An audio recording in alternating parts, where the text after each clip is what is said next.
Welcome back to VINwiki, and we are continuing a series where, along with John Tamarian of Curated and John Ficara of Ficara Classics, we are appraising the car collections of prominent YouTubers and influencers. And this is all made possible by ModFind, and today's person will certainly represent the ModFind ideology perfectly. ModFind is an automotive marketplace that allows you to search for or sell new, used, OEM, aftermarket, any parts, items, memorabilia, even cars that relate to the automotive hobby. So be sure to check out ModFind at the link in the description below. You can use their brand new app, use their website, and buy or sell whatever it is that you're looking for your car. But someone who's bought things for about every car that's going to be on this list on ModFind or wherever else is the Stradman. Today we're going to be appraising James's cars from the great state of Utah, one of the most amazing car collections in all of YouTube. So thank you guys for joining me today. I think we're going to have some fun.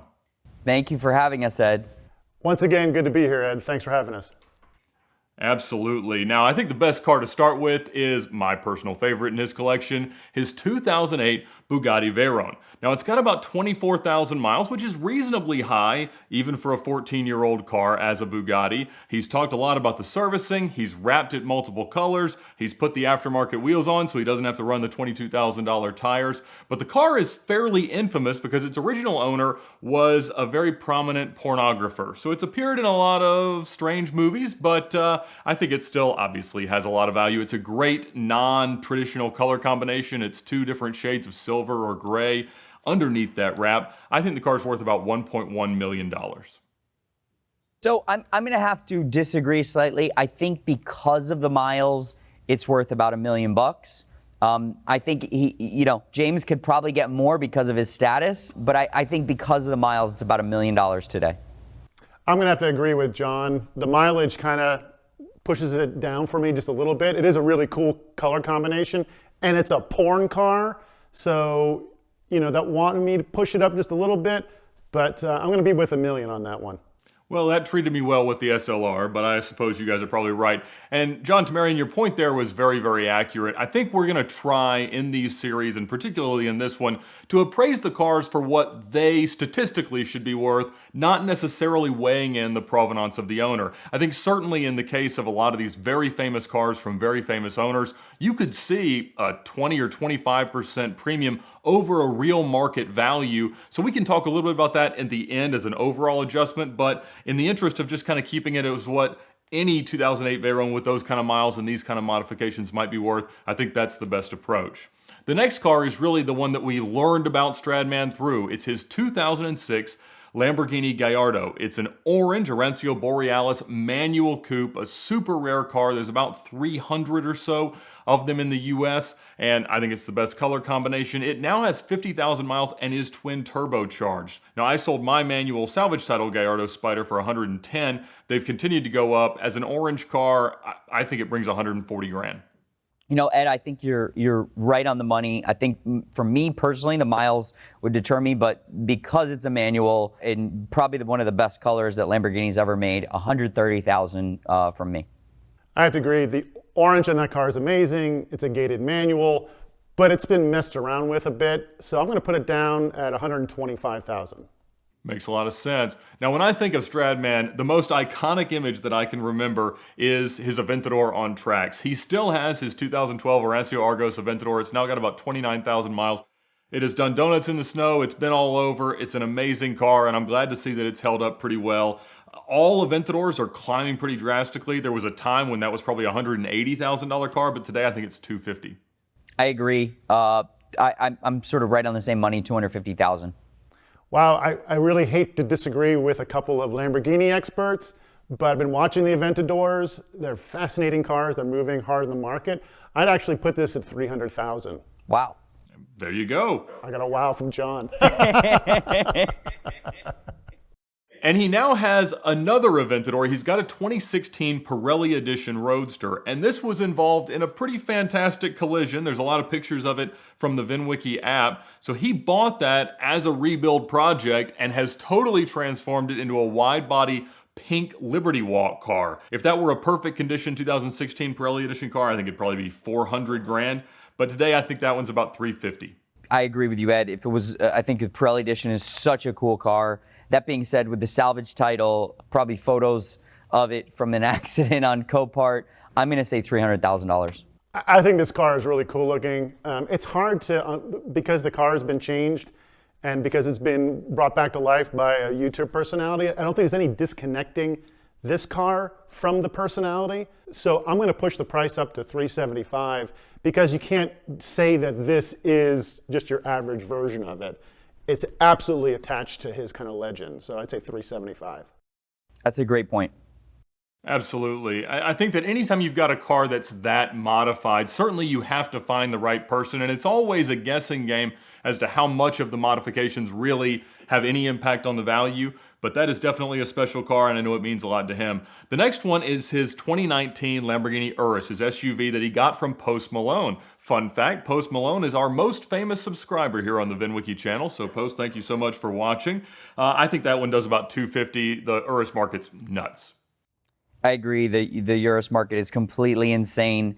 I sold mine and basically drove it for free for a year. $260,000, I think, maybe even a touch more, just because the market's insane. I'm going to have to pretty much agree with both of you. So I'm going to go with John on this. I'm going to go $260,000 and $5 for Post Malone. Here we go. Next is his Verde Artemis 1 of 50 2003 Lamborghini Murcielago 40th anniversary cars. One of the most beautifully spec'd Mercies that Lamborghini ever did. I love the car. It is a Canadian car originally, which doesn't have a huge impact on the value, but I think that's about 10%. One just did $530, including the $5,000 buy fee on Bring a Trailer this week. I bid on it. John, I know you did too, Tamarian. So I think this one's a little back of that. I called it $450. So I was bidding on it from $388 all the way past $500,000 for about 30 minutes. I love these cars. I love the early design of those Mercies. I think they're so clean looking. I'm going to hit it at $420 just because of the miles, but I think it's a $420 that's going to grow and grow and grow with time. As a new Mercy owner myself, I really dig this car. I dig the color, and I just can't see myself disagreeing with my Mercy guru, Ed. So I'm going to put that at $450. Next up is a car he bought from you, John Tamarian, down at Curated. His 1987 Countach, it's a 5,000 Quattro valve. You'll know more about it than me, but I mean, I know they're just climbing like crazy, and I'm sure he's already made tons of money on it, even though the ownership hasn't been that long. I'm going to call it $550.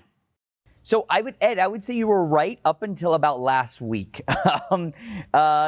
Historically, there's about less than 200 of the Countaches that he actually owns. It's a 5,000 Quattro valve fuel injected car, the cars that were originally imported into the US. And I think what's exceptional about his car is it's white. They didn't make many white cars, and white is probably the most iconic color for a Countach until the past couple weeks, and I'd say even almost the past month, we've had historical, massive Countach pricing. Bring a Trailer, April 25th, $860,000 for almost an identical car, red tan, 7,000 kilometers, so definitely lower miles than James' car, but definitely not as desirable as a color. I'm gonna put this car at $720,000 because I still want to be conservative, but right now I'm getting so many calls from young collectors from around the world looking for great Countaches, and I don't see the trend stopping. I've always said these were $1 million cars. We're getting there.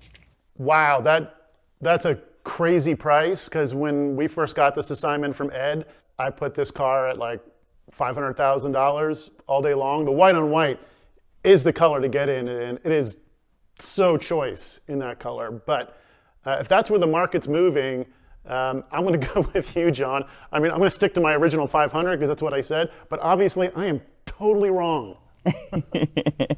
Another very bright purple car in James's garage is his 458 Spider. He's got a 2013 458 Spider. It's got a Liberty Walk wide body kit. It's got about 25,000 miles.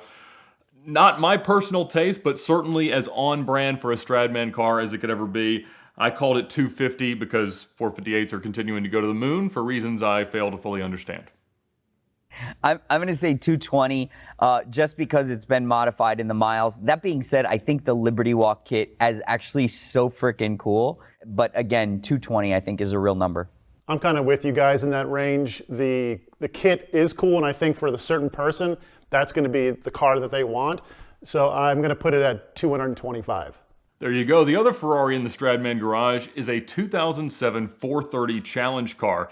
Now, for most of this car's life, it was used by Dream Racing for challenge driver training out at a track in Las Vegas, but he's reconditioned the car, made it look really cool with its blue wrap. I think that car is about 120 grand, just a perfect go out to a track day car for really anybody. Perfect track day car, and they're chain driven. These are undervalued for what they are. I'm going to still put it at 110,000, but I think it's a lot of car for the money. I agree. This is a lot of car for the money. It's not a difficult car to own in the long term. You can track the heck out of it. They're super enjoyable. And so I'm going to put it at 125. Next is his 1997 Toyota Supra that he bought in Florida, then road trip back to Utah. A lot of great videos and a lot of great visits to other YouTubers and great personalities came from that. I am not a Supra guy, but I know they're bringing insane money. It's only got 78,000 miles. I guess it's probably 100 grand. It'd be way down the list of cars I'd buy for that, but I'm sure he had to pay a lot to get a great JDM Supra now. You know, I saw this car in person when he was actually here to see his Countach for the first time, and it was in beautiful shape. I believe it's white, so I think the color is great. I think he's doing a manual swap, if I'm not mistaken. I don't know these cars, so I just tried to go sort of within the market, so I said 100,000. Yeah, Supras are hot, and I've been calling these things for years that a dead stock Supra is going to be worth a whole bunch of money, and now they're selling well into the six figures. But any Supra that I haven't seen and laid hands on, I can't price over 100,000 because there's a lot of things people do over the years that really screw them up. So I'm going to put it at $90,000. He also has a 2017 Nissan GTR. It's a white car. It now has 1,500 horsepower to the wheels and about 20,000 miles. They're all over the place because the cost to get a car to that kind of a horsepower level is at least 100,000 on top of buying the car. But again, you're not going to see a perfect return on all that. So I think you should be able to sell the car today for about 115 grand. I don't know that market. I don't really get it. I think they're cool cars, but I'm going to put it at $112,000. The GTRs are really cool cars when they came out, but any car with over 1,000 horsepower is a driving grenade. I mean, I'm just waiting for it to explode. Somebody's obviously been pushing the heck out of it.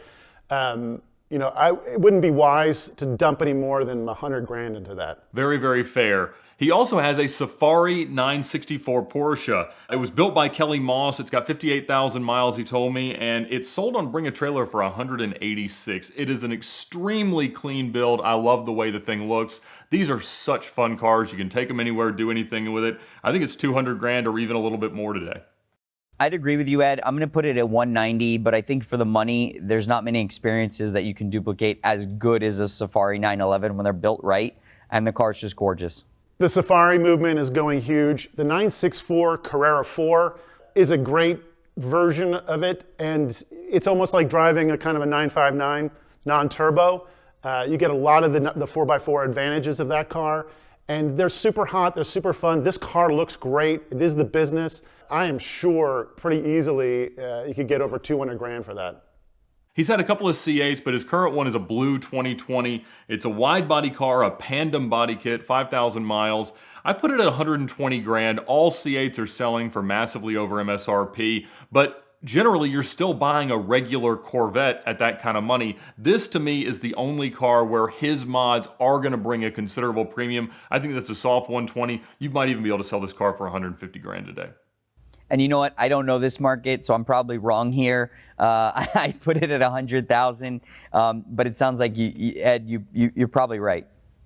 I'm also not a modern Corvette guy. I can tell you all about the old ones, so I don't know this market terribly well. I mean, originally, I really thought this was a $100,000 car. I have a hard time seeing it being more valuable with that. But if Ed, if you say that's where it's going to go, then 105,000 then. At least until the Z06s start to land, and then it's anybody's guess. Probably the most unique car that James owns is his 2020 Jeep Gladiator. It is now a 6x6 with a Hellcat engine. It's got about 15,000 miles. I think currently it's purple to match a lot of his other cars. Just an insane monster truck of a thing.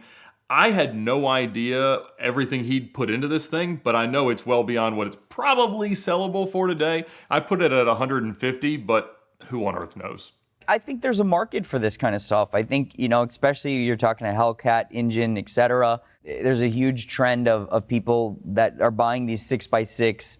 I see them all over Miami. I'm going to put it at 130,000. Everybody knows that I love six-wheel cars, and I follow the market pretty closely.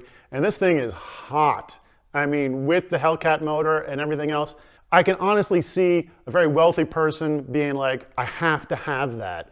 And I think originally, what did I say? I said 160,000. I'm going to go up even from there. I'm going to say 170,000. Somebody would pay for that truck.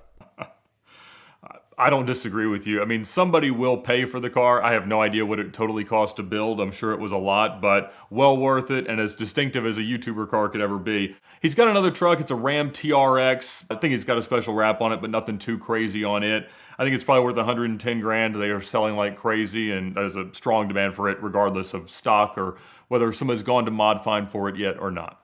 I watch Yellowstone, so I want a Dodge Ram truck so bad. TRX is so cool.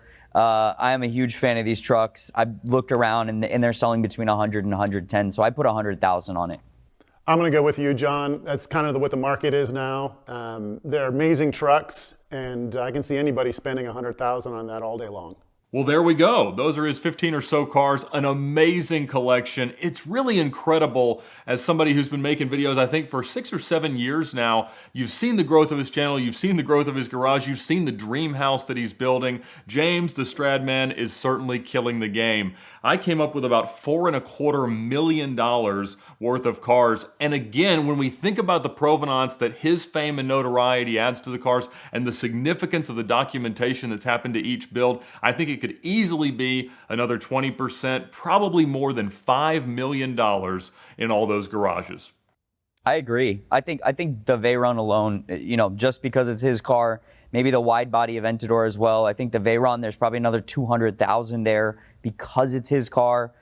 He's such a likable guy as well, so I think he's a well-respected celebrity as well. So definitely congrats to James. Incredible collection. Yeah, this is an amazing collection. It's not something anybody could put together quickly, and I think he's done a beautiful job as far as the selection he has. Now, I came in, I think the total was around 4.1 is where I came with.